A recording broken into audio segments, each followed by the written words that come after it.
Hi everybody, my name's Ben Schillig. I'm the Director of Instruction for the Morningside Golf Academy at the club at Morningside. And I've put together a video here to show what we go over in our ball striking clinics. So when I say ball striking, what I'm talking about is actually getting the ball to impact in the middle of the face so that the loft of the club can get the ball into the air. And it is very key that we hit the ball first and then go down into the ground. The best players in the world bottom out their swing arc about 4 inches in front of the ball, so they are hitting the ball, and then the deepest part of their divot is about 4 inches in front of that ball, and we're going to show you in this video how they do that. So on the left, I've got more of what we're going to think of as a model swing, and on the right, I've got what goes wrong when we don't hit the ball first.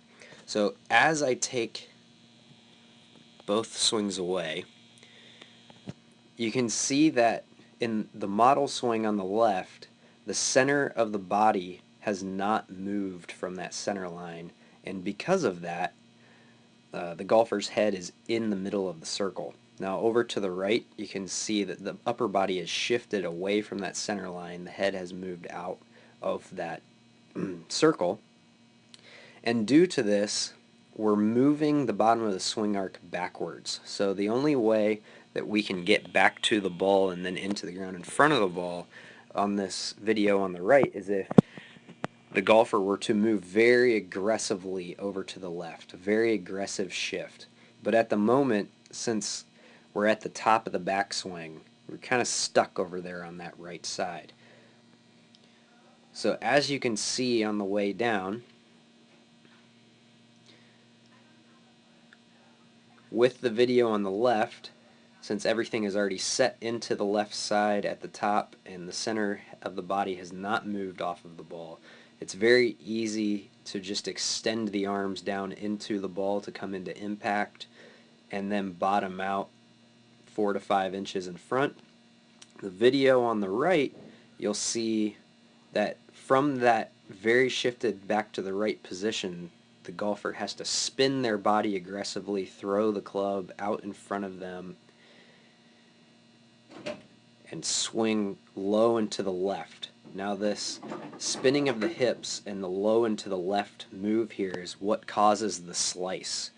When the hands come over top and the club is slung out in front of you too fast, it's what we call the over-the-top move, where you're going to cut across the ball. So golfers who do this tend to hit balls that start very low and to the left and then rise up and slice to the right. That's the shot that we're generally trying to get rid of. I like to see all golfers hit high draws that start slightly right of the target and then curve back. And the way that you're going to do that is by staying in the center, more like the video on the left, extending the arms down into impact, and then coming up into a good finish. Now notice that the swing on the left, the hips are over top of the left foot, whereas the swing on the right, if we were to draw a line from the left foot up, that hip line is very far behind. The majority of the amateur golfers that I see do spin aggressively and hang back on that back foot. So what we want to do is get our hips up over top of that left foot so that we can finish nice and tall and pose for that picture. So once again, to conclude, we're going to keep that center of our body in the same spot as we move back or move the club away from the ball. Most people end up feeling as though they're actually moving towards the target or more into their left side for the right-handed golfer because they're used to shifting back so much.